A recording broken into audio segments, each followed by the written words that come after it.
학교와 끝장의 거꾸로 지구가 학교실 시작합니다. 오늘의 배움 주제는 다음과 같습니다. 오늘은 어떤 지층이 먼저 쌓이고 어떤 지층이 나중에 쌓였는지 그 선후 관계를 파악하는 방법을 한번 배워보겠습니다. 자, 먼저 지사학의 법칙 한번 보도록 하겠습니다. 우리가 지구의 역사를 알아내는 법칙이라고 해서 지사학의 법칙이라고 말을 하고 있어요. 여기서 말하는 지구의 역사는 지층의 역사입니다. 지층의 역사를 알아내는 법칙 총 5개가 있습니다. 수평태적의 법칙, 지층 누중의 법칙, 관입의 법칙, 부정화의 법칙, 동물군 천이의 법칙 5개인데 많게 느껴지지만 사실 어렵지 않아요. 하나하나 보면 우리가 이미 다 알고 다 배운 내용입니다. 한번 확인해 볼게요. 자, 먼저 수평태적의 법칙입니다. 지층이 특별한 지각 변동이 없으면 무조건 수평으로 퇴적된다는 뜻이에요. 그냥 이렇게 수평으로 차곡차곡 쌓인다는 뜻이죠. 어떤 힘을 받지 않으면. 너무나도 당연한 얘기죠, 그죠? 자, 그 다음 두 번째 지층 누중의 법칙은 무엇이냐? 그 수평으로 이렇게 차곡차곡 쌓이는 과정에서 당연히 아래에 있는 게 먼저 쌓이고 위에 있는 게 나중에 쌓이겠죠. 그게 바로 지층 누중의 법칙입니다. 지층이 누적되어서 퇴적된다는 뜻이에요. 자, 다음 세 번째 관입의 법칙이 있습니다. 관입의 법칙, 우리 지난 시간에 관입 배웠죠? 바로 그거예요. 이렇게 지층이 있는데 뭔가 이렇게 마그마가 뚫고 들어온 게 있다. 관입한 거죠. 이렇게 있을 때 기존에 있는 이 퇴적 지층과 이게 1번이라 할게요. 그 다음 이 관입한 걸 2번이라 했을 때 누가 더 먼저인 것인가, 그걸 선후 관계를 파악할 때 쓰는 겁니다. 누가 먼저죠? 당연히 1번이 먼저고 그 다음 2번이죠. 퇴적이 먼저였고 중간에 관입해서 뚫고 들어온 거니까요. 자, 그 다음 네 번째 부정합의 법칙. 부정합이 있으면 큰 시간적 간격이 있다. 우리 이미 배운 거죠, 그죠? 또 어떤 지층이 있는데 여기 뭐 기저감이 있고 부정합이다 그러면은 이 위와 아래는 서로 시간적 간격이 굉장히 크다라는 거 지난 시간에 이미 배웠습니다. 바로 이게 부정합의 법칙이고요. 자, 마지막으로 동물군 천이의 법칙. 동물군 천이의 법칙 무엇이냐? 자, 뭔가 이렇게 퇴적되어 있는데 여기에는 어떤 동물 화석이 있고요. 여기에도 어떤 동물 화석이 있는 거예요. 근데 이 파란색 동물 화석은 보니까 고생대의 화석이에요. 근데 이 초록색 동물 화석은 보니까 신생대의 화석인 거죠. 자, 그렇게 있으면 어떤 게 더 먼저 쌓인 거죠? 당연히 고생대에 있는 요 퇴적층이 먼저 쌓인 거겠죠. 이렇게 그 시대의 화석을 통해서 순서를 알아낼 수 있다라고 하는 게 바로 동물군 천이의 법칙입니다. 굉장히 당연한 말들이에요. 그죠?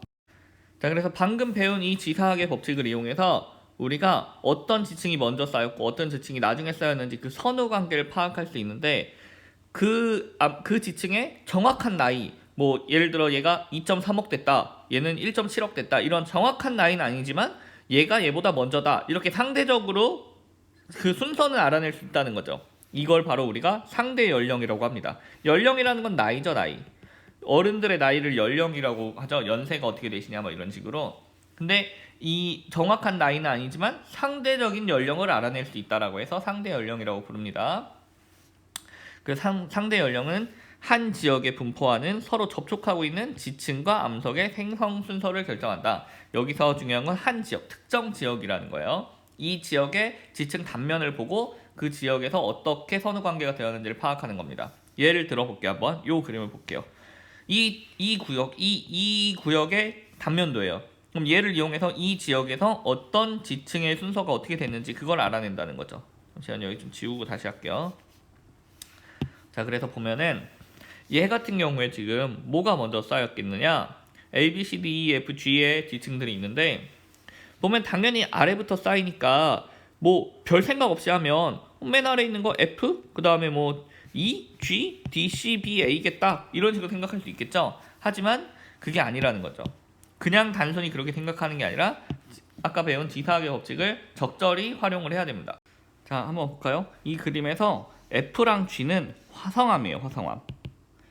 우리가 일반적으로 어떤 그 퇴적층에 이렇게 플러스 표시나 아니면은 저 G처럼 요런 식으로 표시를 하면 요거는 관입한 화성암을 뜻하고 있습니다.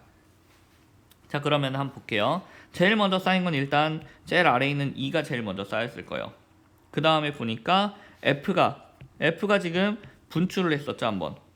왜 분출한지 알 수 있냐? 여기가 지금 부정합으로 되어 있죠. 그죠? 그럼 E 다음 F가 분출했어. 즉 관입을 했는데 이제 밖에까지 튀어나간 거죠. 그렇게 분출한 후에 거기가 깎여 나가고 그리고 나서 시간이 지나서 다시 D가 지금 퇴적이 됐어요. 부정합을 지나고. 자, 그런 다음에 그 위에 C가 퇴적이 된 거죠. 자, 왜 G가 아니에요? G는 D와 C를 다 뚫고 있잖아요. 그러면 D와 C가 생긴 후에 그 후에 G가 뚫고 들어온 걸 알 수가 있어요. 그죠? 그리고 나서 다시 또 부정합이 있네요.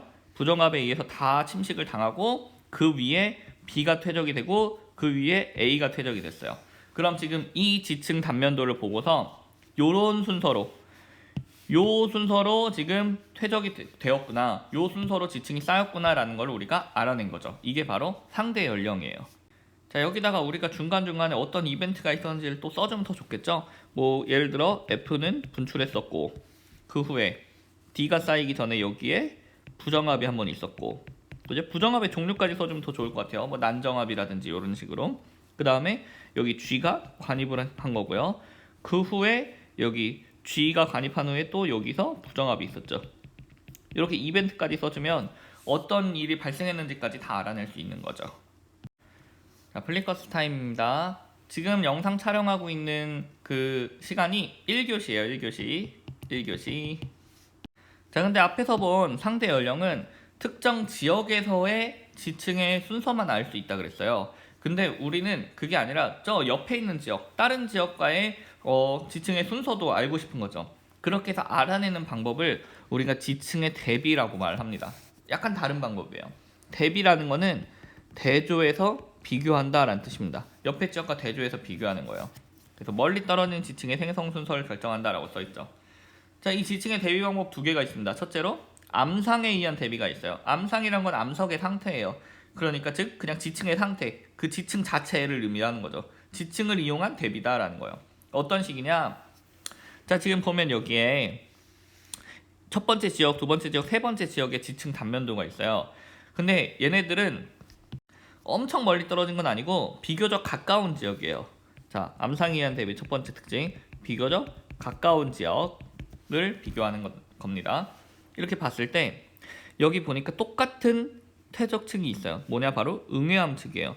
물론 응해암뿐만 아니라 석회암이나 이런 것도 있죠. 하지만 우린 응해암을 사용할 거예요. 왜냐하면 저 응해암층이 바로 여기서 건층이 되거든요. 건층이라는 건 키를 말하는 거예요. 키 레이어. 건이 열쇠 건자입니다. 키 포인트가 된다라는 거예요. 얘네들을 비교할 수 있는 키가 되는 게 바로 응해암이에요. 왜냐? 응해암이라는 거는 어떤 환경에서 생기느냐? 화산이 폭발해야 되는 거죠. 근데 화산 폭발하는 경우가 되게 자주 있습니까? 아니죠. 어쩌다 한번 화산이 폭발하죠. 근데 비교적 가까운 지역에 응해암이 생겼다는 건 그 지역에 있는 화산이 폭발해서 동시에 생겼다는 거예요. 즉, 이 응해암층은 동시에 생긴 것이다. 같은 시기다 라는 거죠. 그렇기 때문에 이 응해암층이 있는 곳은 같은 시기구나 하고 어느 정도 유출할 수가 있어요.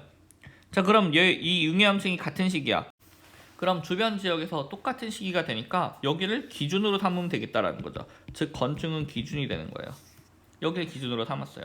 자, 응해암을 기준으로 삼고 어떤 지층이 먼저 쌓이고 어떤 지층이 나중에 쌓였는지 그 순서를 한번 결정해 볼게요. 자, 일단 기준층을 가운데 써볼게요. 응해암, 얘가 바로 기준입니다. 키가 되는 거예요. 자, 응해암 전에 뭐가 쌓였었냐면 첫 번째 지역을 보니까 쉐일이 쌓였어요. 그죠? 그 아래. 그리고 나서 그 아래 보니까 이암이 쌓였죠. 그럼 쉐일 전에 이암일 거예요. 그죠? 아래 있는 게 지층 누중의 법칙에 따라 먼저 쌓인 거니까. 근데 이 지역은 보니까 이암 아래도 또 있어요. 그럼 이암 전에 사암이 쌓였구나. 그 전에 석회암이 쌓였구나. 그 전에 쉐일이 쌓였구나. 이렇게 순서를 알 수가 있어요. 그럼 여기서 가장 오래된 거는 바로 이 쉐일층인 거죠. 첫 번째 쉐일층. 자, 그리고 나서 응해암 위쪽을 보니까 응해암 위에 석회암이 있어요. 그 위에 보니까 여감이 있어요. 석회암, 여감 있죠, 그죠? 그 위에 보니까 사암이 있어요. 그리고 나서 1지역은 보니까 그 위에 또 2암도 있죠. 자, 그럼 이 지역에서, 이 근방 지역에서 가장 최근에 쌓인 퇴적층은 바로 2암 지역이구나. 이렇게 알 수가 있다는 거예요. 이렇게 해서 순서를 알아내는 게 바로 지층의 대비 방법입니다. 자, 두 번째 지층의 대비 방법 또 있어요. 화석에 의한 대비가 있습니다. 아까 첫 번째 암상에 의한 대비는 비교적 가까운 지역이었잖아요. 이 화석에 의한 대비는 먼 지역도 가능해요. 아무리 멀리 있어도 가능합니다. 왜냐하면 그 화석들은 같은 시기에 살아있던 화석들을 이용하는 거기 때문에 아무리 멀리 있어도 그 화석이 나왔다면 걔네는 같은 시기다 이렇게 알아낼 수 있는 거예요. 자, 한번 봐볼게요. 예를 들어 지금 여기 이제 삼엽충이라는 건데 얘네들은 고생대의 화석이에요. 그리고 여기 반대쪽 것만 볼게요. 얘네들은 화폐석이라는 건데 이건 신생대의 화석이에요. 그러면은 똑같은 삼엽충이 나왔다? 그럼 이 시기는 전부 다 고생대 시기구나 이렇게 알아내는 거죠. 반면에 이 똑같은 화폐석이 나왔다? 그럼 이 두 시기는 신생대 시기구나 이렇게 알아낼 수 있다는 거예요. 그리고 같은 시기구나 이렇게 알아낼 수 있다는 거죠. 그럼 여기서 뭐가 제일 오래되고 뭐가 제일 나중이냐? 한번 볼까요? A, K는 같은 시기예요. 지금 셋 다 고생대니까. 그럼 그 전에 쌓인 걸 보면 B가 그 전에 쌓였죠. A 아래에 있으니까. 그 전에 C, D, E예요. 그죠? 그럼 가장 오래된 지층은 여기서 요 E 지층이 있는 여기입니다. 여기가 가장 오래된 지층이에요. 반면에 가장 최신은 어떻게 알아내냐? 자, 신생대가 있는 얘네 H랑 M은 가장 최신이에요. 그렇다면 H랑 M 이후에 있는 지금 H랑 M 이후에 L, G, F가 있죠? 이 중에서 F 아니면 L 둘 중에 하나가 가장 최근에 쌓인 거구나 이렇게 알아낼 수가 있는 거죠. 지금 이 그림은 조금 애매하게 나와서 정확하게 어떤 게 더 먼저다 어떤 게 더 나중이다 알 수 없지만 대부분의 우리가 문제에 나오는 그림들은 저게 확실히 제일 최신이다 이렇게 명확하게 알 수 있게 나옵니다. 근데 어쨌든 원리는 이런 식이에요. 이게 바로 지층의 대비입니다. 자, 오늘 수업은 여기까지 하겠습니다. 수고하셨습니다. 큐바.